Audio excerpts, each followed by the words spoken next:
ഇന്ന് ഈ വീഡിയോയിൽ നമ്മൾ ഉണ്ടാക്കാൻ പോകുന്ന 2 റൈസ് വെറൈറ്റീസ് ആണ്. ഓക്കെ, ആദ്യം തന്നെ ടൊമാറ്റോ റൈസ് ഉണ്ടാക്കുന്നത് എങ്ങനെയാണെന്ന് നോക്കാം. അടുത്തതായിട്ട് പൊട്ടാറ്റോ റൈസ് എങ്ങനെയാണ് ഉണ്ടാക്കുന്നതെന്ന് നമുക്ക് നോക്കാം.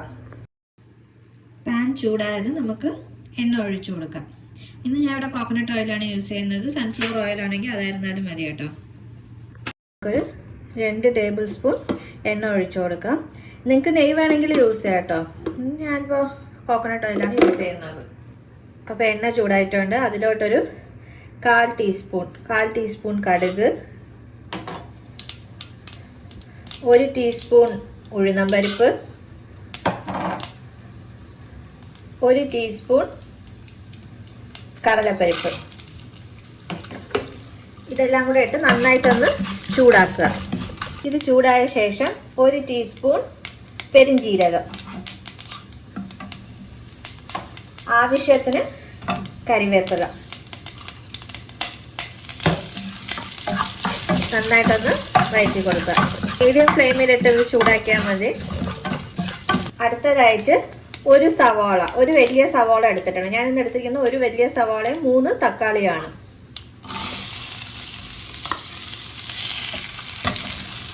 ആവശ്യത്തിന് ഉപ്പും ചേർത്ത് നന്നായിട്ടൊന്ന് വഴറ്റിയെടുക്കുക. ഇതിലേക്കൊരു 3 പച്ചമുളകും 1 ടീസ്പൂൺ, ഒരു ടീസ്പൂൺ തൊട്ട് 1.5 ടീസ്പൂൺ വരെ നമുക്ക് ഇഷ്ടത്തിന് ചേർക്കാൻ കേട്ടോ. ഇതിപ്പോൾ ഞാൻ ഒരു 1.5 ടീസ്പൂൺ എടുത്തിട്ടുണ്ട്. 1.5 ടീസ്പൂൺ ഇഞ്ചിപ്പൂണ്ട് പേസ്റ്റ് അല്ലെങ്കിൽ ഇഞ്ചി വെളുത്തുള്ളി പേസ്റ്റ്.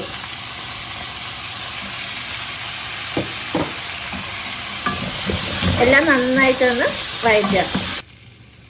അപ്പോൾ ഉള്ളിയൊക്കെ നന്നായിട്ട് വഴണ്ടിട്ടുണ്ട്. ഇനി അതിലോട്ട് ഒരു 1/2 ടേബിൾ സ്പൂൺ മഞ്ഞൾപ്പൊടി, 1.5 ടേബിൾ സ്പൂൺ മുളക് പൊടി നിങ്ങളുടെ എരിക്കനുസരിച്ച് ചേർത്താൽ മതി.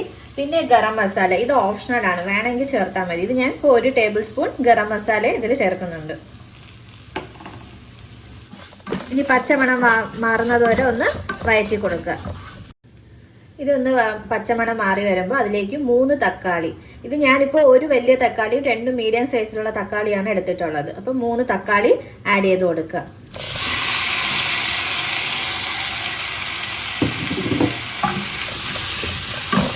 ഇതൊന്ന് നന്നായിട്ട് നമുക്ക് അടച്ചു വെച്ച് വേവിക്കാം.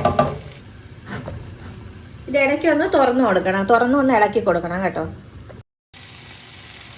ഇത് ഇടയ്ക്കൊന്ന് തുറന്നിട്ട് ഈ തക്കാളിയൊക്കെ നന്നായിട്ടൊന്ന് ഉടച്ചു കൊടുക്കണം, നല്ല സ്മാഷ് ചെയ്ത് കൊടുക്കണം കേട്ടോ.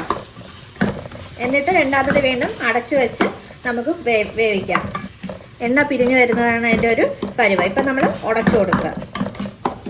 നന്നായിട്ട് ഉടച്ചു കൊടുത്തിട്ടുണ്ട്. വീണ്ടും അടച്ചു വെച്ച് വേവിക്കുക. ഇതിപ്പോൾ നന്നായിട്ട് എണ്ണയൊക്കെ പിരിഞ്ഞ് വന്നിട്ടുണ്ട്.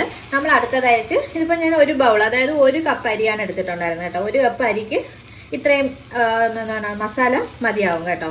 അപ്പോൾ ഇത് ഒരു അരി ഓൾറെഡി കുക്ക് ചെയ്ത് വെച്ചിട്ടുണ്ടായിരുന്നു. നമ്മൾ സാധാരണ ചോറ് വയ്ക്കുന്ന അരി തന്നെയാണ്. നിങ്ങൾക്കിത് ബാസ്മതി റൈസിൽ വേണമെങ്കിലും ചെയ്യാം. ചോറിലോട്ട് ഇട്ട് വേണമെങ്കിലും മിക്സ് ചെയ്യാം, ഇല്ലാതെ ഇങ്ങനെ വേണമെങ്കിലും ചെയ്യാം. അപ്പം ഞാൻ ഇളക്കി എടുത്ത് വെച്ചിട്ടുണ്ട്. അപ്പോൾ നമ്മൾ ടൊമാറ്റോ റൈസ് റെഡി ആയിട്ടുണ്ട്. അപ്പോൾ പൊട്ടാറ്റോ റൈസ് ഉണ്ടാക്കാൻ വേണ്ടിയിട്ട് ആദ്യമേ പാന് അടുപ്പത്ത് വെച്ചിട്ടുണ്ടായിരുന്നു. പാന് ചൂടായിട്ടുണ്ട്. അപ്പോൾ നമുക്കൊരു 2 ടേബിൾ സ്പൂൺ എണ്ണ ഒഴിച്ചു കൊടുക്കാം. എണ്ണ ചൂടായിട്ടുണ്ട്. നമ്മൾ അതിലോട്ട് 1/2 ടീസ്പൂൺ കടുക്, 1/2 ടീസ്പൂൺ ജീരകം, 1/2 ടീസ്പൂൺ പെരിഞ്ജീരകം, പിന്നെ നല്ല മണത്തിനായിട്ട് ഒരു ബേ ലീഫ്, ഈ ഇത്രയും സൈസിലുള്ള ഒരു പീസ് പട്ട, 2 ഗ്രാമ്പു, 2 ഏലക്ക. ഇത് ഇത്രയായിട്ടൊന്ന് ലൈറ്റായിട്ടൊന്ന് റോസ്റ്റ് ചെയ്ത് കൊടുക്കുക. ഇനി ഇതിലേക്ക് 1 ടേബിൾ സ്പൂൺ ഇഞ്ചി വെളുത്തുള്ളി പേസ്റ്റ്, 2 വറ്റൽമുളക്, കറിവേപ്പില, ഇതെല്ലാം കൂടെ ഇട്ട് പച്ചമണം മാറുന്നത് വരെ ഒന്ന് റോസ്റ്റ് ചെയ്ത് കൊടുക്കുക. അടുത്തതായിട്ട് ഇതിലോട്ട് ഒരു സവാള, ഒരു മീഡിയം സവാളയാണ് ഞാൻ എടുത്തിട്ടുള്ളത്. ഇങ്ങനെ ചെറുതായിട്ട് അരിഞ്ഞതാണ്. ഉരുളക്കിഴങ്ങ് ഇങ്ങനെ ചെറുതായിട്ട് അരിഞ്ഞിട്ടുള്ള ഉരുളക്കിഴങ്ങാണ്. ഇത് വന്നിട്ട് ഒരു വലിയ ഉരുളക്കിഴങ്ങും ഒരു മീഡിയം സൈസിലുള്ള ഉരുളക്കിഴങ്ങാണ് എടുത്തിട്ടുള്ളത്. ഇപ്പൊ നിങ്ങൾ ചെറിയ ഉരുളക്കിഴങ്ങാണ് എടുക്കുന്നതെങ്കിൽ 3 ചെറിയ ഉരുളക്കിഴങ്ങ് എടുക്കാം കേട്ടോ. ഇതുമായിട്ട് നന്നായിട്ടൊന്ന് വഴറ്റി കൊടുക്കാം. വഴറ്റിയിട്ട് നമ്മൾ ഉരുളക്കിഴങ്ങ് വേവിച്ചെടുക്കും.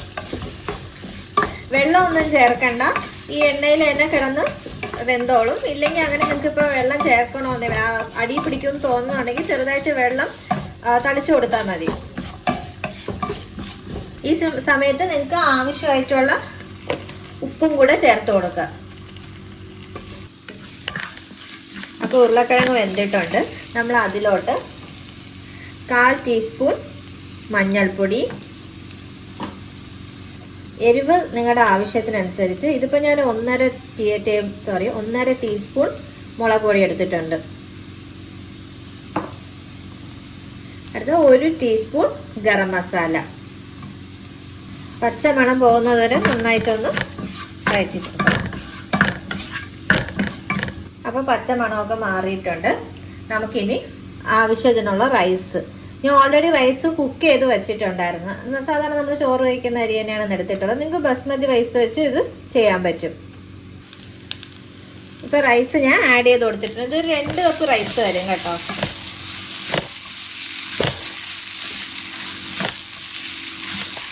റൈസ് നേരത്തെ കുക്ക് ചെയ്ത് തണുത്ത ശേഷം ഇതിലോട്ട് ആഡ് ചെയ്താൽ മതി. ഇല്ലെങ്കിൽ ചിലപ്പോൾ പൊടിഞ്ഞു പോകാനുള്ള ചാൻസ് ഉണ്ട്. ഇനി കുറച്ച് മല്ലിയിലയും കൂടെ ഇടുമ്പോൾ റൈസ് റെഡിയാവും. മല്ലിയിലയൊക്കെ നിങ്ങളുടെ ആവശ്യത്തിന് ഇടാൻ കേട്ടോ. ഇതിനിപ്പോൾ കുറച്ചേ ഇട്ടിട്ടുള്ളൂ. എന്നിട്ട് ജസ്റ്റ് ഇളക്കി കൊടുക്കുക. ഉപ്പ് ഇപ്പോൾ നിങ്ങൾ ടേസ്റ്റ് ചെയ്യുമ്പോൾ ഉപ്പ് കുറവാണെന്ന് തോന്നിയാൽ ചോറിലോട്ട് ഉപ്പിട്ട് കൊടുത്താലും മതി. അപ്പോൾ നമ്മുടെ 2 റൈസ് വെറൈറ്റീസ് റെഡി ആയിട്ടുണ്ട്. പൊട്ടാറ്റോ റൈസും ടൊമാറ്റോ റൈസും. നമുക്ക് 2 ലഞ്ച് ബോക്സ് റെസിപ്പിയാണ് കേട്ടോ. നമുക്ക് ഉച്ചയ്ക്കൊക്കെ കഴിക്കാൻ വേണ്ടിയിട്ട് പിള്ളേർക്ക് സ്കൂളിലൊക്കെ കൊടുത്തു വിടാൻ പറ്റുന്ന ഒരു റെസിപ്പിയാണ്. ഇതിൻ്റെ കൂടെ സൈഡ് ഡിഷായിട്ട് നമുക്ക് റൈത്ത ഉണ്ടല്ലോ, ഉള്ളിയും തൈരും ഇട്ട റൈത്ത യൂസ് ചെയ്യാം. ഇല്ലെങ്കിൽ നിങ്ങൾക്ക് പപ്പടം. Thank you for watching my video. Video ഇഷ്ടപ്പെട്ടെങ്കിൽ എല്ലാവരും ലൈക്ക് ചെയ്യുക, ഷെയർ ചെയ്യുക, സബ്സ്ക്രൈബ് ചെയ്യുക. ബൈ.